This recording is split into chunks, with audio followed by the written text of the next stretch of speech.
Hello, this is Jedd Hafer at the Love and Logic Institute, here with Dr. Charles Fay. Hi there. Hey Jedd, good to see you. Good to see you too. It's been too long. My goodness, it's been a long time. I got to go to Germany. Yes, and welcome talk back. to people there, and people were so gracious there in Germany. They put up with the fact that I don't speak German, and That's it was nice of them. amazing. It was amazing. Worked with some great people, and got a parking ticket, and I didn't know how to pay it, so I emailed, because that's the only thing I could recognize was the email address of this, I don't know, police station or whatever. And I said, I want to pay it, but I don't know how. Can you send me instructions? I got the nicest email back.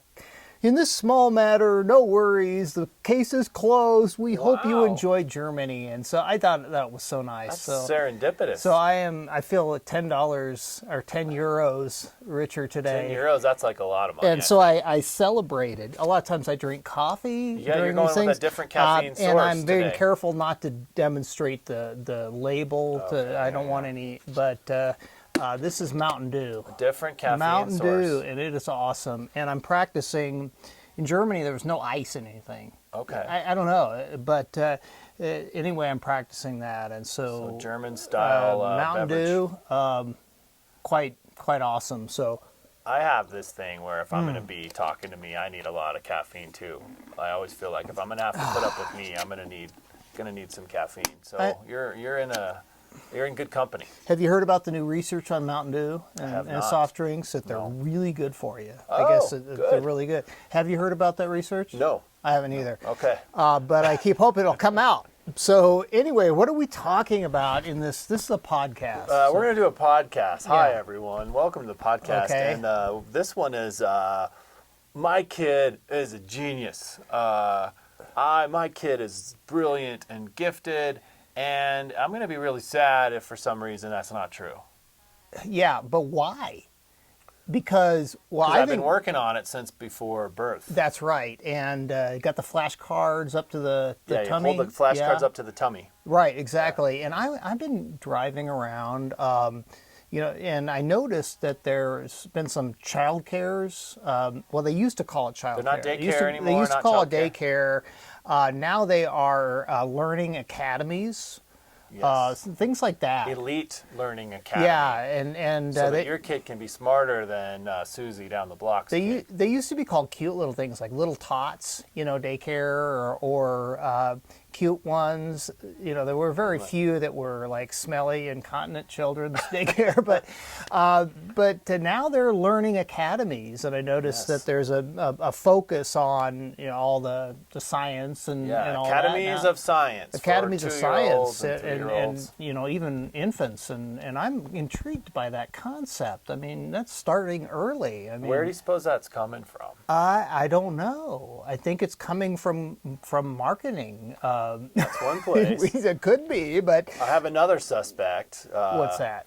Peer pressure. Oh, it could be. Because Could I be. notice that once in a while on the social medias, Yeah. you might get a parent saying, well, my kid, and they want to brag. We all want to brag about our kids. Oh yeah. We want to brag about how smart my kid is and how quickly they learned how to fill in the blank, read, walk, whatever it is, go potty.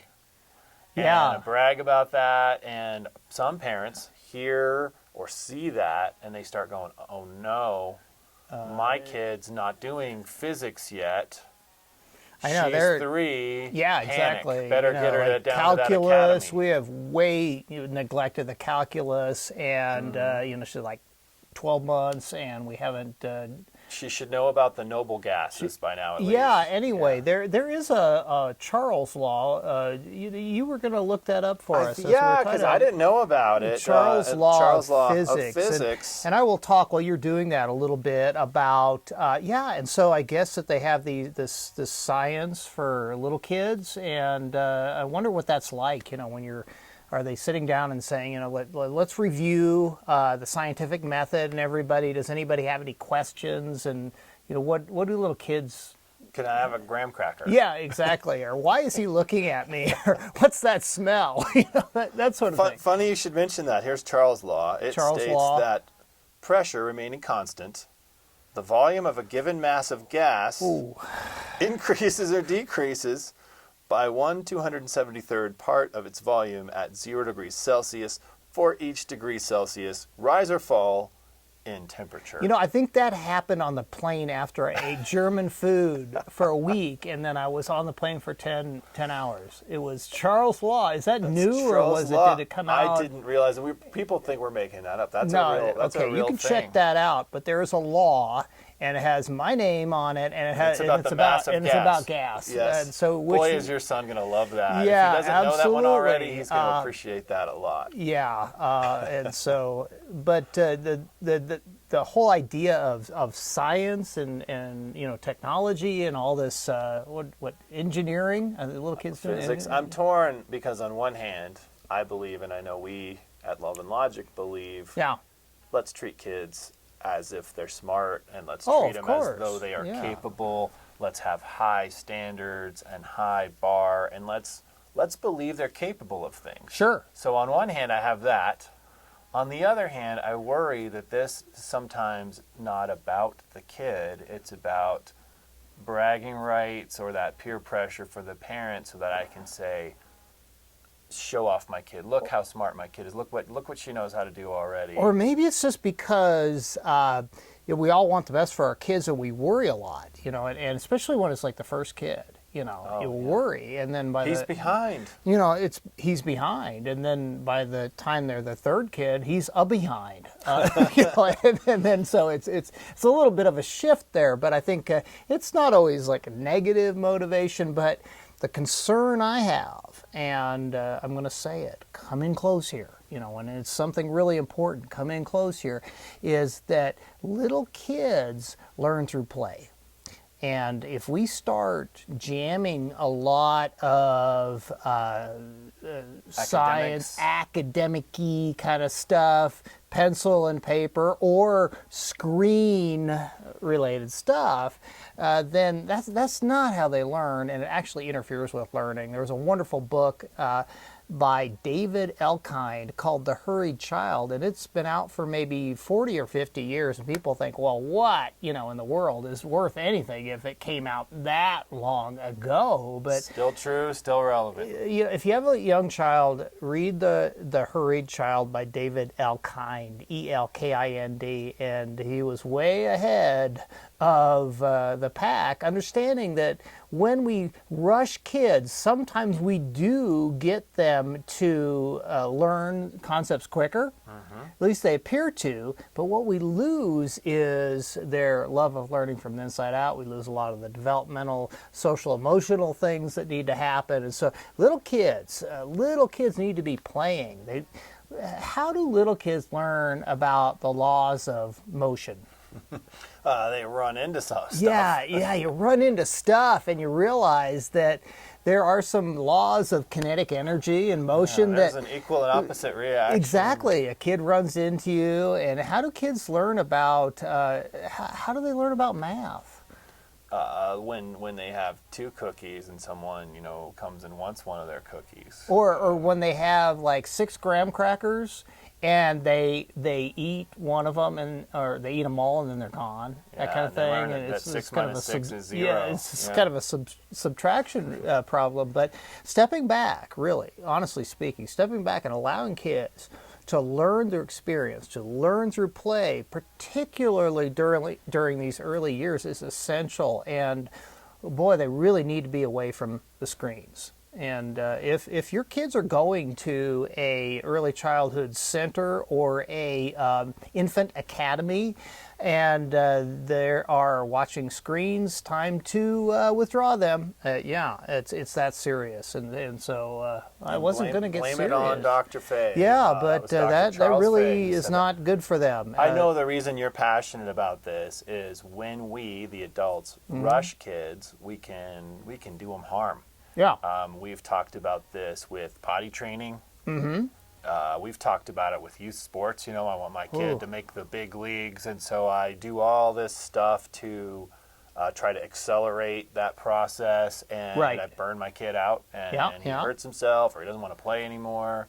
We've just seen too many stories that end sadly, or at least have sad parts of them, because the parent, with great intentions, I want this advanced, successful kid, but the parent did things that were rushing it and pushing it, and it didn't need to happen. Or the parent did know, they thought they were doing the right thing. They get the kid involved in one of these, early childhood academies, and then the kid has spent most of their time feeling frustrated or not being able to move a lot, and not being able to be a little kid. I can share with you a formula for advanced learning that every home and every early childhood school ought to have. And this is really how we raise kids, or we educate young children, so that they have a good understanding of the scientific method. The scientific method is basically cause and effect. And Right. see, if I get cause and effect, how well is my life going to go? Pretty good. Yeah, I mean, I'm still going to mess up from time to time. Sometimes I'm still going to drink like this size of Mountain Dew right when I get on the plane. Oh, cause and knowing, effect. I mean, knowing that the seatbelt sign is not going to come off for quite a while. I will still do those things, but at least I can look back and think, I kind of ignored a basic law of fluids and capacities, sort of thing. Yeah, But so your general understanding of cause and effect cause and is gonna effect. So serve you well in life. cause and effect starts with nurture. Cause and effect starts with the kid being in a home where when they have a need, the parent comes and meets that need. They take care of the need. And I'm not talking about wants right now. Sometimes kids shouldn't get what they want. Sometimes they should. But when they're There's a balance. babies, Little babies, first year or two of life, definitely, they're hungry, they get fed.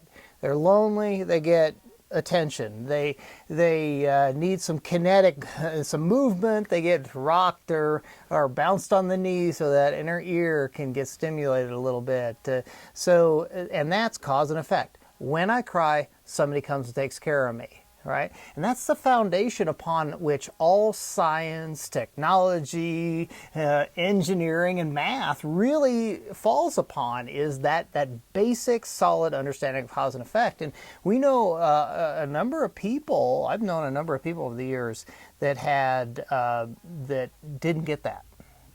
And some of them ended up being pretty relatively well-adjusted people, but there was a gap. there's a lot to overcome. There's a gap, and it's like they do a lot of stuff where you think, what in the world were they thinking. exactly? It's like, they're reasonable to be around, they've overcome a lot, but so many times there's that basic lack of common sense. And I bet you've run into people like that. And so, number one, nurture. Number two, Cause and effect. They have a need. The need gets met. yeah, absolutely. That's the biggest one. Number two, they're around loving people who love learning. So it's modeled. They see learning. They see us being enthusiastic about They learning. see us being enthusiastic about learning. I'm going to fold in there that they're read to a lot. And that's huge. If you can read to your kids, a lot of people I know have said that we just read a ton to the kids. And by the time they were ready to go off to school, they were already starting to really put together the whole I've even known people who said, nobody ever taught my kid how to read, and they started to read. No, that's not always the case, but You're saying that's more valuable than if I get a scholarship or scrape some money together to send them off to the Toddler Science Academy. Just reading to them is actually going to work better? Yeah. Okay, that's what you're saying. And then I'm going to say cook with them, do projects together, do puzzles together, do lots of fun things. Cooking is hardcore math. I mean, that's hardcore science. I mean, and you don't have to explain everything to the kid. They're going to pick up on this stuff. It's just enjoying our kids, loving on our kids is so powerful. And we should probably say there are great schools and child care centers and Montessori schools that do this. Yes, they take the thank kids you. out and play in the dirt, and they make food, and they learn by doing, and they have fun, and they're not sitting at a desk figuring out the Pythagorean theorem all day. But I think you also make a strong point. And it's usually the parents. I see more parents pushing the academics harder and earlier than I see educators. I think educators have just seen this enough Right. times that they go, this is a good way to get a kid to fall right out of love with school. But there's also that thing when they hit elementary, there's that thing called, can I say bad words? Sure. I mean, I guess you're going to do it anyway based on. State testing. Oh. There's that kind of stuff that happens, and it does What cause was that education. again? What did you call that? Standardized tests, state testing. Statewide testing. Yeah, Yes. bad. Pardon our French or pardon our German or whatever. That kind of forces some educators to do this accelerated thing where we're starting to send homework home to, in kindergarten, and we're piling on more academics than maybe we would like to. And even though, and I'm going to say a big word, meta-analysis, studies of studies of studies of studies have concluded that the homework really doesn't have much of a value or any value during the early grades, we still do it. Sometimes. That was very meta of you to say. Yeah. But it's true. And again, we're not, we want to change lives, right? We want to make the world a better place.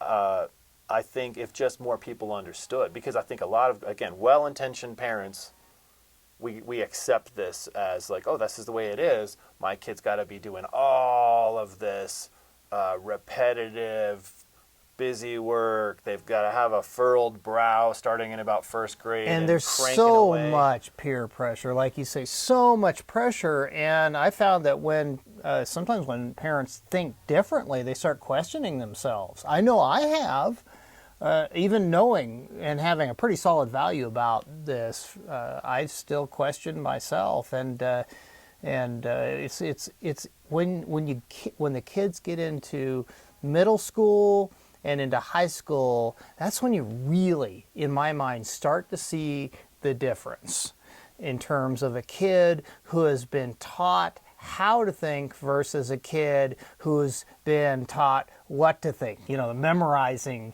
facts all the time. How do you think? How do you run experiments in life and learn about life? And see, the problem with me spoon-feeding you knowledge is that you don't have enough freedom to mess up. Right. The beauty in Montessori dovetails so well, true Montessori dovetails so well with love and logic, because both approaches are really focused on, in a lot of ways, unless it's a big issue, staying out of the kid's way. Let's let kids figure it out. Let's let them discover and figure things out. I'm thinking about the little boy that's out there fixing his own bicycle. He's trying to put the chain back on or whatever. Yeah. And he's learning resiliency, and he's learning about physics, and he's having to push through and scraping up his knuckles. Versus the kid who is, the parents aren't letting him go out and ride his bike because he's got more hours of this busy work sitting at the table, and they're behind him cracking the whip.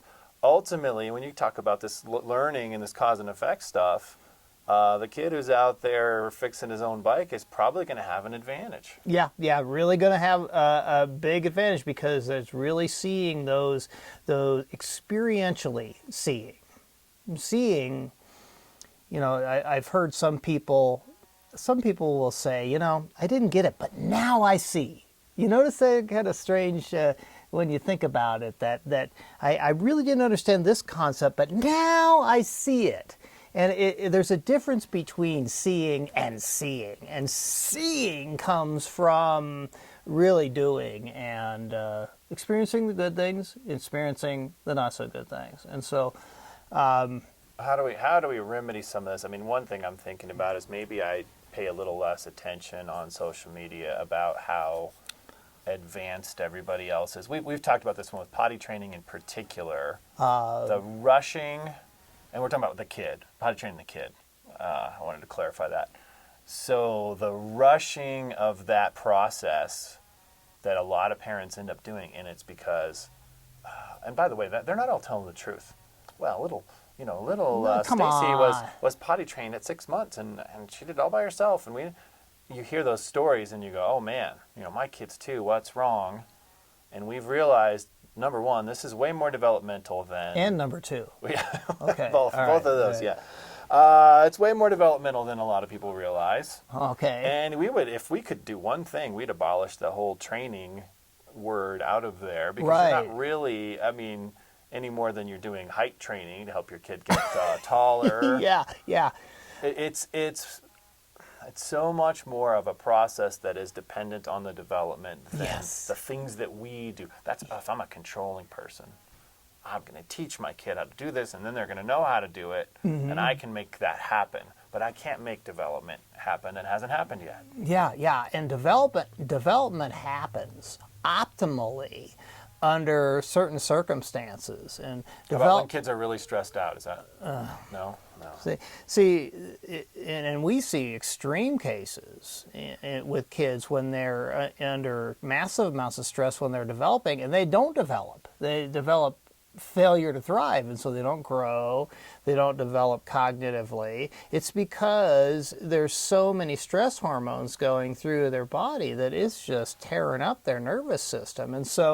And those stress hormones can be toxic at certain levels and actually kill neurons. So yeah, you gotta wonder sometimes how many kids are under so much pressure to learn that their brains are just swimming in a toxic stew that is actually causing problems with them. And So we should turn down that pressure and have more fun.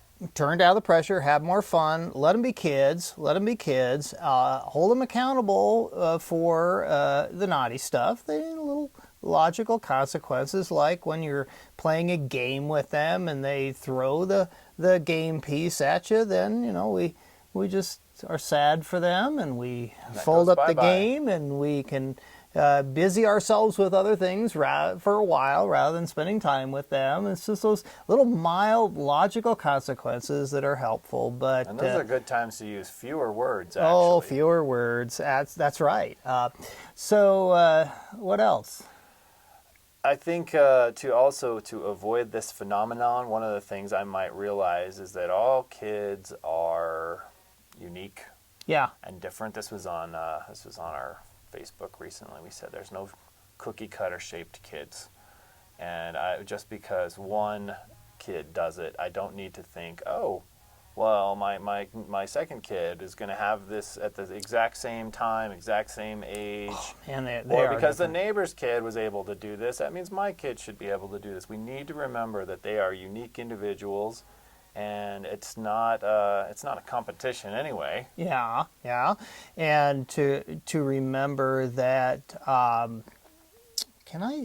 This is going to be a little shocking to some people, I think, but More shocking than. and it's hard for me to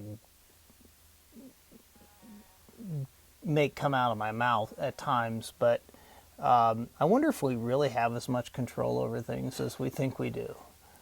I can't believe you said that. Yeah, I've come to real, and I'm not supposed to say that because No. that's probably I'm not good for our marketing efforts, No, right? Love and logic. 'Cause, Control is an we- illusion, but we don't want people to know that. Yeah, we really don't want, because we want to. We can up the odds. We can up the odds. We can but up the can't odds. control What can we control though?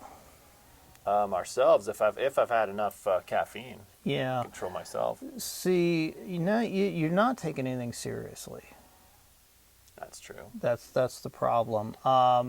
Can we control whether or not we can we control whether or not see, there's a lot of times where I can't even control what I think. It's just not coming out right. But can we control whether we have legitimate regrets? Do we have any control over that?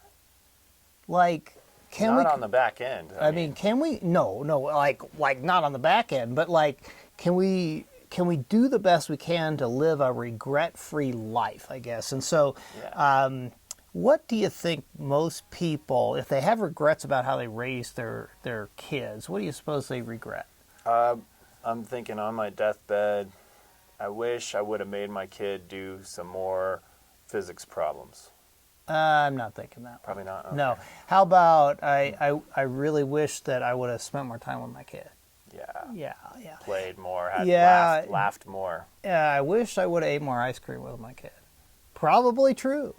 I wish that I would have just backed off and just been okay with my kids just maybe not being as good a pitcher or a soccer player as maybe some of the other kids on the team. And I just wish I would have loved them and allowed them to enjoy their time doing that rather than being so uptight about it. Absolutely. Yeah. I think that's very true. Yeah. What else do you think that? Well, I would imagine that the closeness of the relationship is the thing that we're going to value most in the end. Yeah. And what are some things we've seen drive a wedge between that closeness? In some cases, it is that I've pushed this kid too hard. Well, or it is that I have focused on this thing that's not as important as the relationship. Right. It's a big piece of it too. Some of this, I think, comes down to, or a lot of it comes down to, how we were raised and our worldview of how people grow. And so a worldview is just our basic ideas about how things happen. And there's two basic worldviews, and we see it sometimes in teachers, we see it in coaches, we see it in parents, we see it in business managers or leaders. And worldview number one, okay, I am going to get the best out of Jedd, my son or my employee or my spouse or whatever, by making sure that he always knows when he makes a mistake. Because and honestly, I'm not trying to be critical, I'm just trying to be instructive. Okay, but you point out the mistakes. But my job is to figure out catch Jedd when he's done something wrong, so that he's a better lacrosse player, a better musician. He plays piano better. How's he going to know how to grow if he doesn't know when he's made those mistakes? Correct, so I got to point those out. Yeah, find the mistakes, correct them. Yeah, it's basically a revved up remediation model. You need a lot of remediation. I love you, and you're a good kid, but I'm going to focus on what you do. A lot of what you do wrong. Yeah, a lot of remediating. Yeah. Now there's another focus that is more of a realistic approach, where people realize that nobody grows by having a constant critic in their ear. And I'm going to say that again. Nobody grows by having a constant critic in their ear. Marriages don't grow by having a constant critic in the ear. Kids don't grow by having that. Employees don't grow. Students don't grow. They need probably, what do you think the ratio? A healthy ratio. Noticing strengths versus mistakes to remediate. Mm-hmm. I've heard some different numbers. One of them that I've heard is 4-1. And I'll be honest, for me, that doesn't even seem like enough. Four goods to every one. I worked within a program where that was taught, and I remember thinking that sounds nice, but I think we can do better than that. Yeah. I tend to think 10-1. 10-1. I like that better. Yeah, 10-1, and it's 10 positives, and the positives have to be true. So, if you're making stuff up, and the kid can look at you and think, what? That's really a negative. It's like the parent who, I overheard this. The kids are leaving the baseball game, and one parent's trying to feel terrible for the kid. Well, you did really good. And the kid says, no, I didn't. And he just laid it out for her. And he was right. I happened to see the game, and he played pretty poorly. But do we really want to lie to our kids? No, that makes us feel worse. No, so the positive you give a kid like that, I had to do this the other day, was you just say, come here, and you get them and you hug them and you don't say a word. I just love you. And, I played really bad.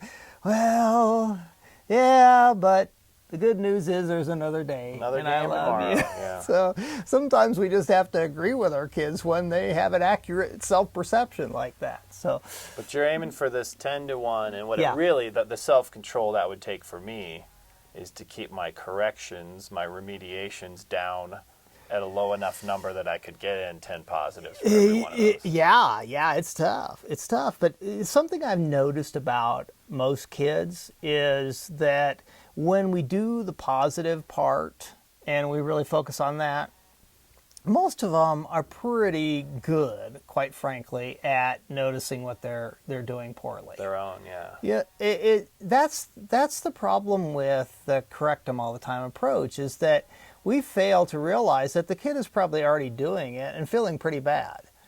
It's kind of, I use a lot of baseball examples because I live this stuff all the time. But, it's like the kid, misses the ball out in the field. And the classic one is, catch the ball, and the kid, I wish some kid would just suddenly stop and say, okay, let's have a timeout, umpire. Let's have a timeout and say, wow, earth-shattering. I had no idea I was actually supposed to get that little white thing in the glove. I was thinking just let it hit me somewhere, but you're saying catch it. Well, okay, that's one way to look at it. And that solves. And another one is keep your eye on the ball. Yeah, it's like.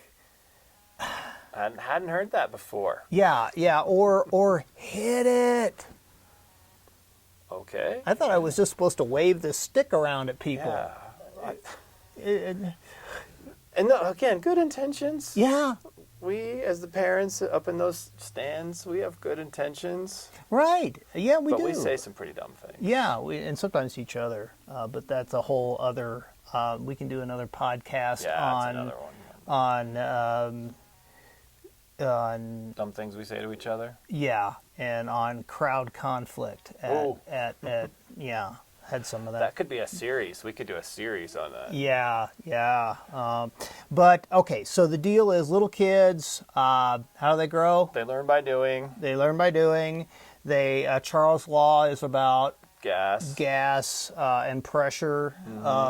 Okay, what are the other takeaways? We want them to really have a baseline understanding of cause and effect, and that's not a classroom, sit in front of a screen kind of a thing. That's a playing and doing life together kind of a thing. Yes, and another takeaway is Mountain Dew is good for you. If you believe it is. There's research to back it up. It's good for you. It's chock full of just wholesome ingredients.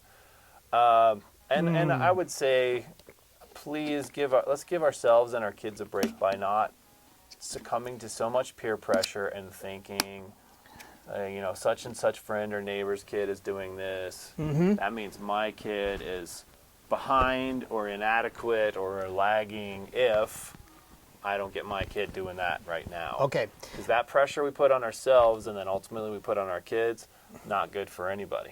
I'd like to close, though, by talking a little bit about Google. Can I say that? And because I think maybe most people have heard. They've heard of Google.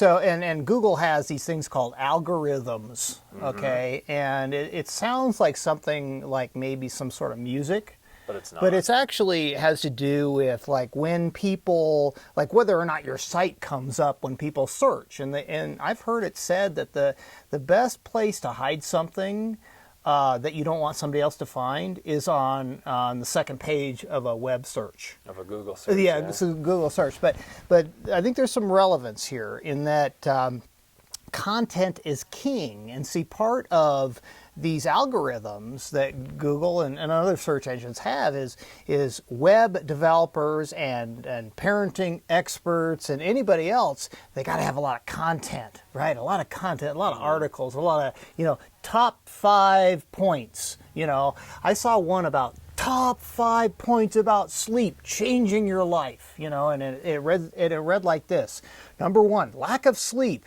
can be very harmful. Things like that. Wow. You should always get at least 8 hours of sleep. I mean, there's revolutionary stuff. Catch the ball. Yeah. Exactly. And so the point here, okay, and I almost said coming close, but I kept myself from saying that, is that there's an awful lot of junk out there on parenting.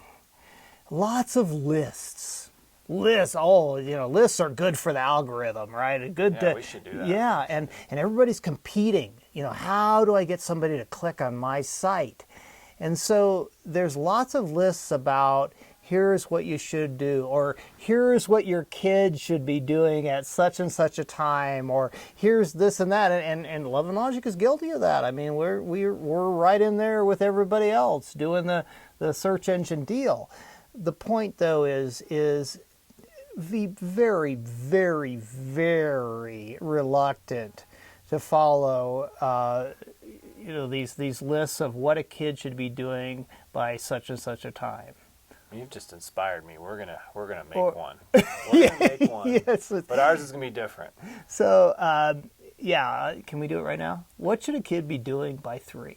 Laughing a lot. Laughing a lot. Okay. How about what else? Getting dirty. Getting dirty. Get all muddy and nasty and playing and learning what floats in the bathtub and what sinks. Oh yeah, that's a good one. Archimedes principle. How about bothering their sibling? They should absolutely be doing definitely should be bothering their sibling. I think by age 3 they should be imitating the sounds of basic bodily functions. Of course. Not that that's something we want them to continue to do, at least in public. Through middle school, just up through middle school. Exactly. Yeah. What else should they be doing?